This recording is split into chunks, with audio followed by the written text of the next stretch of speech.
செய்ய வேண்டிய வேலைகள் ஒரு பெரிய மலை மாதிரி உங்க முன்னாடி நிக்குதா? ஒரு நாள்ல இன்னும் கொஞ்ச நேரம் கிடைச்சா நல்லா இருக்குமேன்னு நீங்க நினைச்சதுண்டா? கவலைப்படாதீங்க, இந்த ஃபீலிங் உங்களுக்கு மட்டும் இல்ல. இன்னைக்கு நாம பிரைன் ட்ரேசியோட டைம் மேனேஜ்மெண்ட் டெக்னிக்ஸ் பத்தி பார்க்க போறோம். இது உங்க நேரத்தை இல்ல உங்க வாழ்க்கையே உங்க கண்ட்ரோலுக்கு கொண்டு வர உதவும். எப்ப பார்த்தாலும் நேரத்தோட ஓடிக்கிட்டே இருக்கிற மாதிரி ஒரு ஃபீலிங்.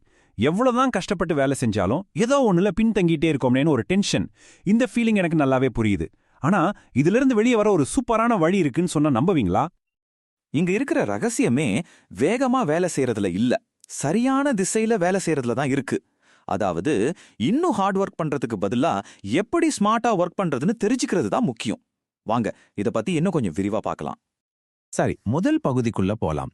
டைம் மேனேஜ்மெண்ட் பத்தி நம்ம இதுவரைக்கும் என்ன நினைச்சிட்டு இருந்தோமோ அதை அப்படியே மாத்தி போட போற ஒரு விஷயத்தை தான் இப்ப பார்க்க போறோம். இது உங்க நேரத்தை மட்டும் இல்ல, உங்க வாழ்க்கையே நீங்க பார்க்குற விதத்தை மாத்த போகுது. பாருங்க, டைம் மேனேஜ்மெண்ட்ங்கிறது உண்மையிலே லைஃப் மேனேஜ்மெண்ட். பிரைன் ரேசியோட இந்த ஒரு வரி இது நிஜமாவே ஒரு கேம் சேஞ்சர். யோசிச்சு பாருங்க, நாம நேரத்தை நிர்வகிக்கல, நாமே தான் நிர்வகிக்கிறோம். நம்மளோட வாழ்க்கையையும் எது நமக்கு முக்கியங்கிறதையும் நம்ம கண்ட்ரோல்ல கொண்டு வரது தான் இதுக்கு அர்த்தம். ஓகே, அப்போ நாம தான் மேனேஜ் பண்ணிக்கணும்னு புரிஞ்சுக்கிட்டோம். இப்போ அடுத்த முக்கியமான ஸ்டெப்புக்கு போலாம். அதுதான் தெளிவான இலக்குகளை செட் பண்றது. ஏன்னா எங்க போறோனே தெரியாம ஒரு பயணத்தை ஆரம்பிக்க முடியுமா? நிச்சயமா முடியாது இல்லையா? இந்த கதையை கொஞ்சம் கேளுங்களேன். லாஸ் ஏஞ்சலஸ்ல ஒரு ஜோடி கார்ல போயிட்டு இருக்காங்க. செம்ம ஸ்பீட்ல டிராஃபிக் எல்லாம் தாண்டி போறாங்க. அவங்களுக்கு ரொம்ப பெருமையா இருக்கு, அப்பாடா எவ்ளோ வேகமா போறோன்னு. அப்போ மனைவி கேக்குறாங்க, ஏங்க நாம எங்க போறோம்? அதுக்கு கணவர் சொல்றாரு, அது தெரியல, ஆனா நாம சம வேகமா போயிட்டு இருக்கோம். இந்த கதை கேட்ட காமெடியா இருந்தாலும் இதுல ஒரு பெரிய பாடம் இருக்கு. சும்மா பிஸியா இருக்கிறதுக்கும் உண்மையிலே உருப்படியா வேலை செய்யறதுக்கும் நிறைய வித்தியாசம் இருக்கு. நீங்களும் அந்த கார் ஊட்டுனவரை மாறி இலக்கு என்னன்னே தெரியாம வேகமா மட்டும் ஓடிட்டு இருக்கீங்களா? அப்போ இதுதான் சரியான நேரம். ஒரு நிமிஷம் நின்னு நீங்க எங்க போகணும்னு முடிவு பண்ணுங்க.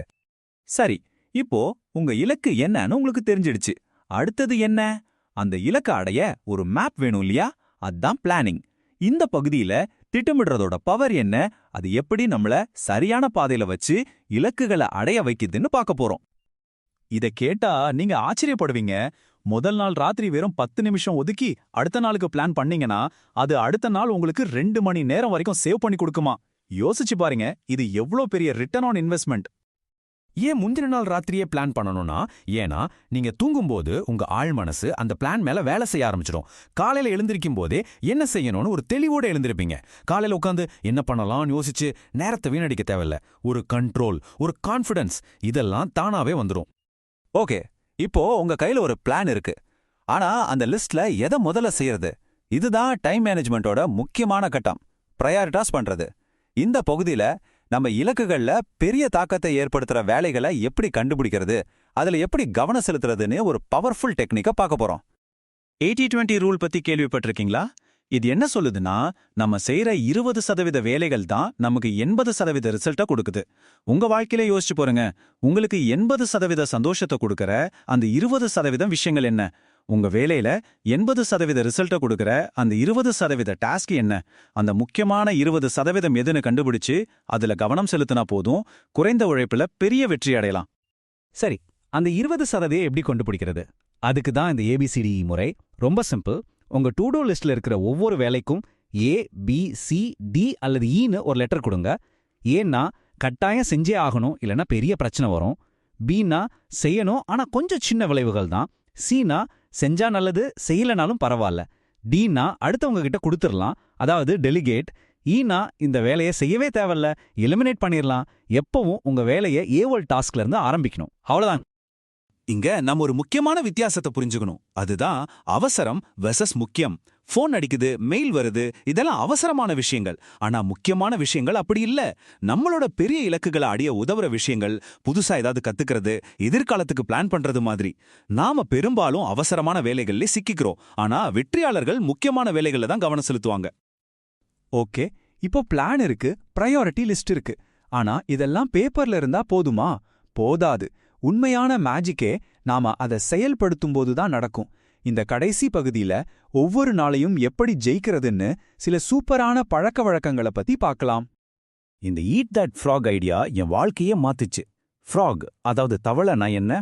அதுதான் உங்க லிஸ்ட்ல இருக்கிறதுலயே ரொம்ப கஷ்டமான, உங்களுக்கு பிடிக்காத ஆனா ரொம்ப முக்கியமான வேலை. காலையில எழுந்ததும் வேலையா அந்த தவளைய சாப்பிட்டுடணும். அதாவது அந்த கஷ்டமான வேலையை முடிச்சிடணும். அதை செஞ்சிட்டீங்கன்னா அப்படான்னு இருக்கும். அந்த நாளோட மத்த எல்லா வேலைகளுமே ரொம்ப ஈஸியா தெரியும். நாள் முழுக்க ஒரு எனர்ஜியும் ஒரு சாதனை செஞ்ச திருப்தியும் இருக்கும். சரி, அந்த முக்கியமான வேலையை செய்ய உட்காரும் போது கவனம் சிதறாம இருக்கணுமே, அதுக்கு நீங்க ஒரு கவன கோட்டைய உருவாக்கணும். எப்படின்னா, ஒரு 60லேருந்து 90 நிமிஷத்துக்கு டைம் செட் பண்ணுங்க. ஃபோன், கம்ப்யூட்டர்ல இருக்கிற எல்லா நோட்டிஃபிகேஷன்களையும் ஆஃப் பண்ணிடுங்க. உங்க ஒர்க் பண்ற இடத்த சுத்தமா வச்சுக்கோங்க. முக்கியம் இல்லாத விஷயங்களுக்கு இல்லை சொல்ல கத்துக்கோங்க. இது உங்க கவனத்தை ஒருமுகப்படுத்த ரொம்ப உதவும். ஆக இந்த டெக்னிக்ஸ் எல்லாம் ஃபாலோ பண்ணும்போது நீங்க இனிமே நேரத்தோட கையில இருக்கிற ஒரு பயணி கிடையாது. உங்க வாழ்க்கையோட விமானி நீங்க தான். உங்க கண்ட்ரோல் உங்க கையில இருக்கும். நீங்க கனவு கண்ட வாழ்க்கைய நீங்களே உருவாக்க முடியும். இந்த உரையாடலை முடிக்கிறதுக்கு முன்னாடி உங்ககிட்ட ஒரு கேள்வி. உங்க வாழ்க்கையில ரொம்ப முக்கியமான ஒரு இலக்கை அடைய உங்களால இப்பவே, இந்த நிமிஷமே செய்யக்கூடிய ஒரு சின்ன விஷயம் என்ன? யோசிங்க. அது ஒரு ஃபோன் கால் பண்றதா இருக்கலாம், ஒரு மெயில் அனுப்புறதா இருக்கலாம், இல்ல ஒரு சின்ன ஐடியாவை எழுதி வைக்கிறதா இருக்கலாம். அது என்னவா இருந்தாலும் தயவு செஞ்சு அதை இப்பவே செய்யுங்க. உங்க வெற்றி பயணத்தோட முதல் அடியை இப்போதே எடுத்து வைங்க.